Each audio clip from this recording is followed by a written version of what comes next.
Welcome to 2084. Hi, we're Blooper Team, and today we want to walk you through the cyberpunk dystopian world of our new game, Observer. If you played our first game, Layers of Fear, you know that we make a different kind of horror. Something a bit more cerebral, emotional, and psychological. We like to call it hidden horror. I'm with the KPD, if that's what you're asking. Seriously? We haven't had a cop around these parts in... We think of hidden horror as a subgenre. There are a million different types of action games out there, but you don't see that kind of diversity in horror games. Most horror games are designed completely around survival. Someone or something is trying to kill you, zombies usually, and you must survive, using whatever weapons you can find, like machine guns and grenade launchers, and the occasional machete. Still fresh. A few people who played Layers of Fear went into the experience expecting survival horror, and were naturally disappointed in our lack of machetes and missile launchers. So let's clear up that confusion right now. What is hidden horror? We define it using two main ideas.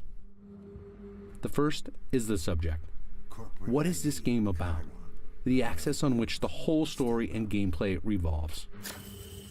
In Layers of Fear, the subject dealt with the edge of sanity. That cliff where sanity ends and insanity begins, and then jumping right over. In Observer, the subject is the boundaries of our own humanity. Where does our humanity begin, and where does it end? The proverbial fight between man and the machines we create.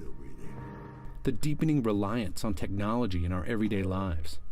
How that technology can be used as a tool, but also as a weapon. Don't be afraid. After the subject, the second element of hidden horror is catharsis. We want to scare you in such a way that you are going to feel a release. We want to draw out the horror that hides within you, the horror that hides within us all. We'll help you to confront those fears, look them straight in the eye, and let them go. Damn it, still no connection. Listen. One of the fans of Layers of Fear put it best. So that's what it feels like to be insane. I can get whoever's responsible for this if you help me find him. So what does it feel like to be an observer? Observers are neural detectives. They have the authority to hack people's minds and relive their memories as a way to solve crimes. The device on Dan's wrist is the DR3AT, or as it's known to observers, the Dream Eater. The Dream Eater is what allows Dan to hack into people. The idea of inserting yourself into the mind of another is just one of the ways we test the boundaries of humanity, the boundaries of the individual. If someone is inside your head, are you in fact you anymore? Is the ability to force the deepest memories from a person morally acceptable? One could argue it's a new form of psychological rape. That's certainly how the Class C citizens of Krakow feel here in the year 2084. They are scared to death of observers and refer to them as leeches. If you read the tech headlines of today, this frightening future doesn't feel that far off. We already overshare on social media. We are also beginning to augment ourselves with implants like RFID chips and prosthetics. Has technology changed you?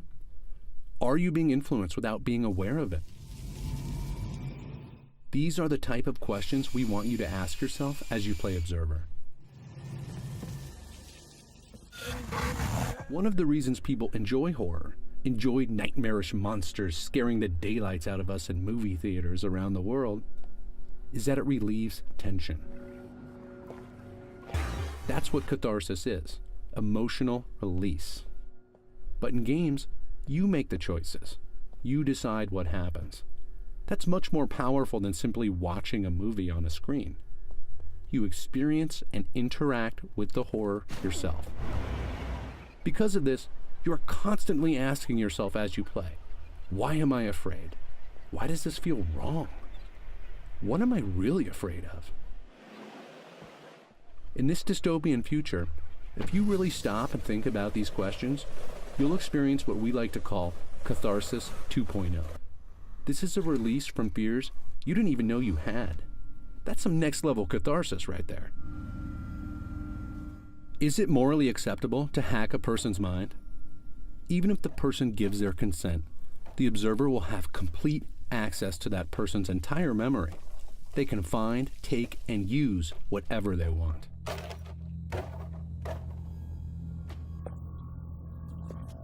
These memories are a private part of this man's life.